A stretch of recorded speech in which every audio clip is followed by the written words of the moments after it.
পাগলা সাংবাদিক ময়ূকের বাড়ি পাবলিক টয়লেট বানানোর দাবি জানাইছে কলকাতার কৃষকেরা।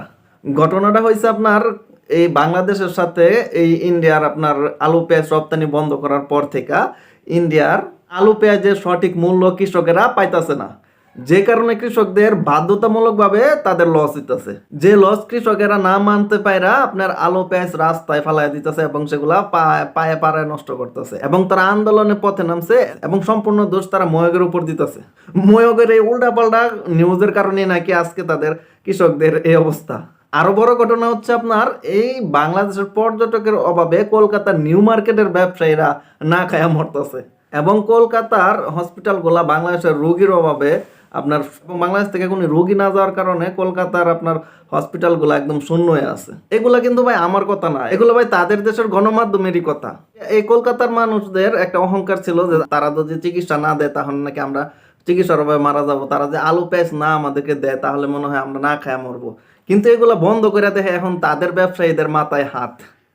আমরা কিন্তু ঠিকই আপনার এই চীন থেকে বা ওই পাকিস্তান থেকে ঠিকই মনে করেন আলু পেঁয়াজ বিকল্পভাবে রপ্তানি করার ব্যবস্থা করে নিছি, কিন্তু তাদের যে ব্যবসায়ীদের যে লস গুনতে হইতাছে, তাদের যে অর্থনৈতিক একটা ক্ষতি হইতাছে, এটা কিন্তু পূরণ হচ্ছে না।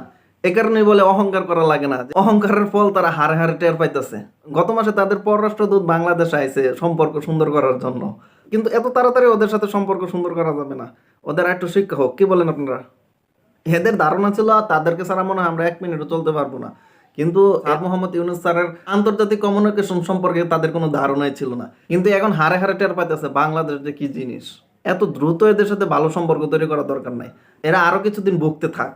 এদের পর্যটক ব্যবসা সম্পূর্ণ চলে বাংলাদেশি পর্যটক দিয়া, কিন্তু যখন বাংলাদেশের ভিসা বন্ধ করে দিল এখন ওদের পর্যটকে কোনো লোকই নাই, 2-1 জন ছাড়া। মানে পর্যটক ব্যবসায়ীরা সবচেয়ে হতাশাগ্রস্ত। এই কারণেই ভাই অহংকার করা লাগে না, অহংকার হচ্ছে পতনের মূল। ইন্ডিয়ান ভাইদের উদ্দেশ্যে কয়েকটা কথা বলি, আপনারা আয়তনে আমাদের থেকে একটু বড়, তাই সবসময় আমাদেরকে একটু আপনারা ছোট করে দেখেন। আপনাদের ধারণা আমরা নাকি আপনাদেরকে ছাড়া চলতে পারবো না।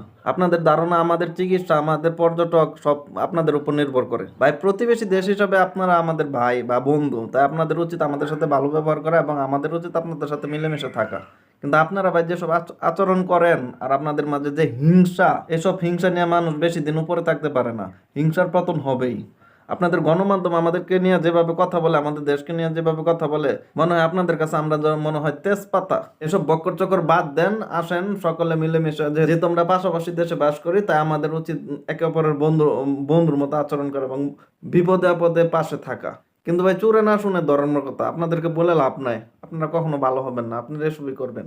তারপরেও আপনাদের কাছে আহ্বান, আশা করি নিজের ভুলগুলা শুধরাইবেন।